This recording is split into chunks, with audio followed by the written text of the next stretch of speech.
watching the Yankees just absolutely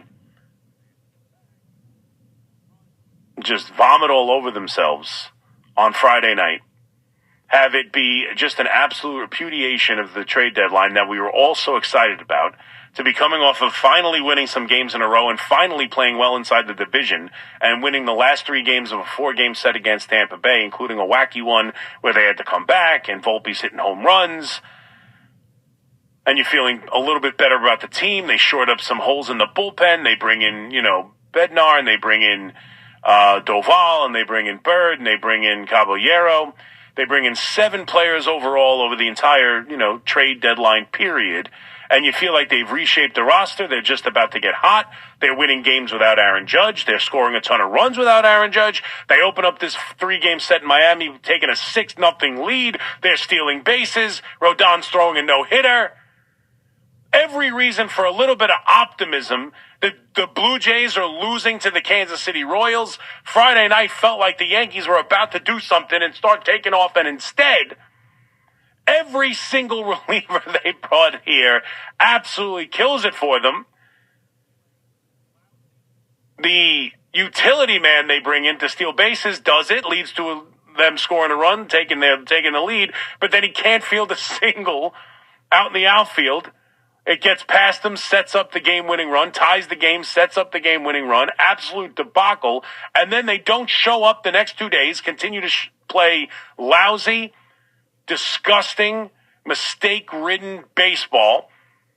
They get shut down offensively over the next 2 games after scoring 12 the night before. They are now in 3rd place, firmly behind the Boston Red Sox, who took care of the Houston Astros and are now a game and a half behind them. They head into Texas tonight for a huge series against the Rangers team that is trying to surge its way back into the postseason this year.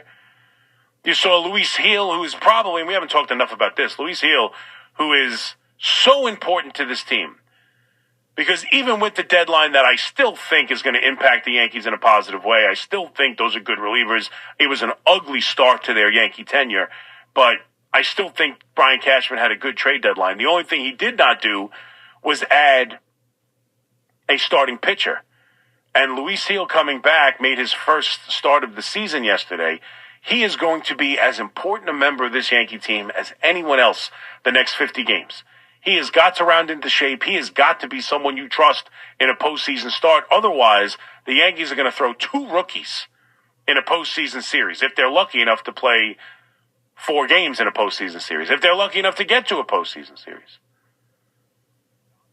And watching him yesterday go out there and, still throw 97 to 98, look like he had some decent stuff, but be all over the place, give up, 5 runs and 3 and 2/3 or whatever it was, not have a good performance, not look sharp. You can give him a break. You're not, looking for dominance, but an ugly finish to that series.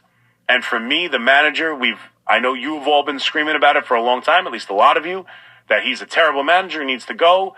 I disagree with you on some things. I don't think I put a lot. Jazz, trying to make a play on a pop-up is the dumbest thing I've ever seen, no doubt.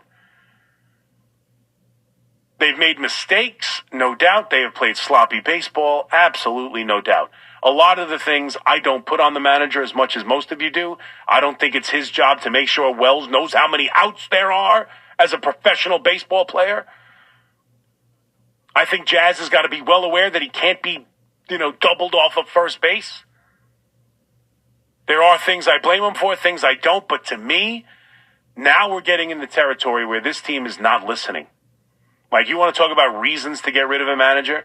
And we'll get more into whether or not they should move on from him, or whether or not how hot his seat is, and whether or not the Yankees would have any appetite off of giving him an extension to move on from him, or does this team need that necessarily? But right now, you can't argue. You can't argue that this team is dramatically underachieving. And you can't argue that coming off of that loss, this team showed nothing the next 2 days. Nothing but bad play and mistakes and poor coaching on the base paths. Just the same crap we have seen. They're on a roll. They blow a game you can't blow, and then they chose not to show up the next 2 days. That's on the manager. The message did not get through to this team for Saturday and Sunday that those games are important. And you know why? Because he didn't treat Friday night like it was important, continuing to go to the pitchers that they got at the trade deadline in Doval for the ninth. After clearly seeing the trend, getting a feel for that game, you announced Devin Williams was the closer. Go put him out there and make sure you win that game Friday night.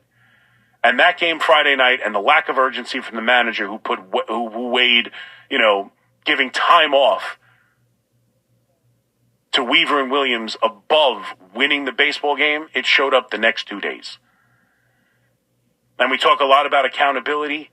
I think urgency is much more to the point of the issue for the New York Yankees. The manager didn't show any on Friday. The team didn't show any the next 2 days.